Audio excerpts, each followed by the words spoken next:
Oui. Alors, effectivement, je suis dans ce domaine-là depuis une douzaine d'années. Oui.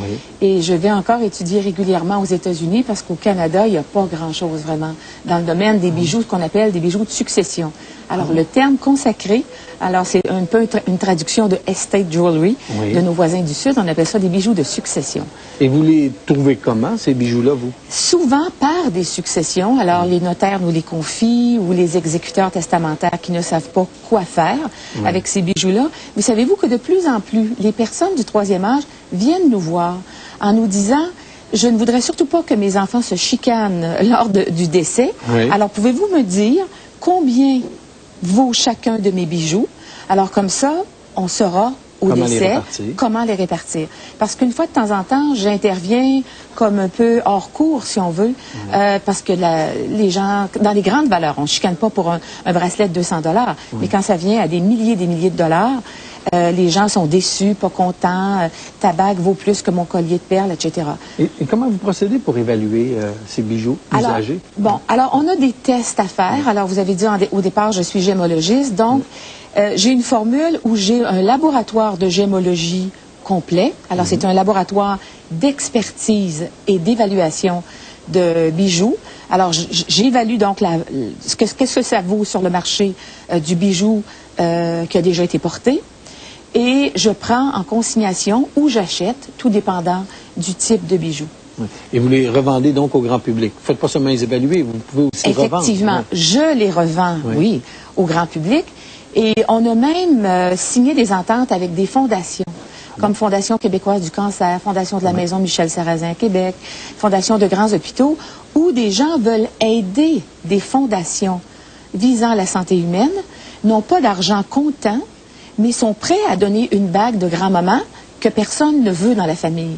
Alors moi, si elle est vendable et si elle est en très bonne condition, parce que chez nous, les bijoux sont vraiment sélectionnés, je les place dans mes comptoirs et au moment de la vente, le donateur reçoit un reçu pour don de charité pour le montant vraiment de la vente. Alors tout le monde est content. Et l'argent va à la fondation? L'argent va à la fondation. Alors ça, c'est une façon, oui, c'est ma façon à moi d'aider les fondations. Et qu'est-ce que vous avez trouvé de bijoux rares ou notables dans les dernières années? On en voit beaucoup. On en voit beaucoup. Chez nous, j'ai des choses à partir de 1860 jusqu'à 1900, je vous dirais, 98. Et j'ai des choses à partir de 45 $ jusqu'à des milliers et des milliers de dollars. Alors, j'ai beaucoup de bijoux français. J'ai accès à ça. Beaucoup de bijoux européens en général, des bijoux anglais et aussi des bijoux qui ont été fabriqués en Amérique du Nord. Qu'est-ce que vous avez apporté ici avec vous? Alors, j'ai apporté un bracelet qui date de 1940 à peu près, qui est en or blanc, qui a à peu près 5,5 carats de diamant. J'ai ici une broche en or jaune, typique des années 50, avec des rubis. OK? Très bien. Oui, elle est belle, la broche, effectivement.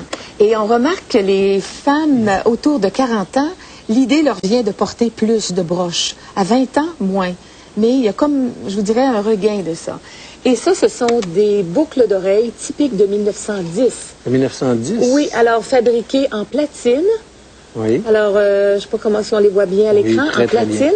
Et il y a des diamants de taille ancienne et des morceaux de nacre. Au milieu, c'est simplement de la nacre.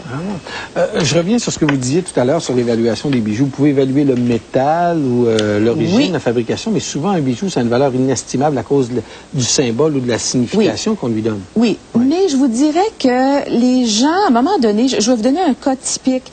Une dame vient me voir, elle me dit, j'ai 72 ans, je viens d'être diagnostiquée officiellement avec la maladie d'Alzheimer. Mes enfants sont très occupés. J'ai offert à mes filles et à mes belles-filles de prendre ce qu'elles voulaient. Et il me reste ces bijoux-là. Croyez-vous pouvoir les vendre? Alors, les gens sont très conscients. Pourquoi ne pas... On règle la vente de sa maison. On règle la vente de sa voiture quand on entre au foyer ou qu'on est trop âgé pour conduire. Alors, je vous dirais, il faut prendre position. Moi, je recommande vraiment aux personnes, pas à 50 ans, là, mais quand on arrive en âge plus avancé, de s'informer de la valeur de leurs bijoux. On voit encore trop souvent des gens qui vont vendre leurs bijoux, croyez-le ou non, pour le poids de l'or. Alors que vous pouvez avoir une autre valeur. Et comment? Oui. Et je vous dirais, ça fait partie du patrimoine au Québec que de conserver ces bijoux-là et de leur redonner ce que j'appelle, moi, une deuxième vie. Oui. Alors, les bijoux dans mon comptoir, dans le fond, c'est des bijoux, j'appelle ça des orphelins. Parce que je me dis, personne n'en veut dans leur famille. Pour vous une leur raison. trouvez de nouveaux parents. Exactement. Oui, et c'est vrai. Merci, Mme Rouleau. Ça a été un plaisir. Merci, Mme Rouleau, qui est gémologue et qui est experte en bijoux. Bijoux qu'on dit usagés, mais Bijoux de des succession, bijoux de habituellement. succession, qui ont souvent une histoire.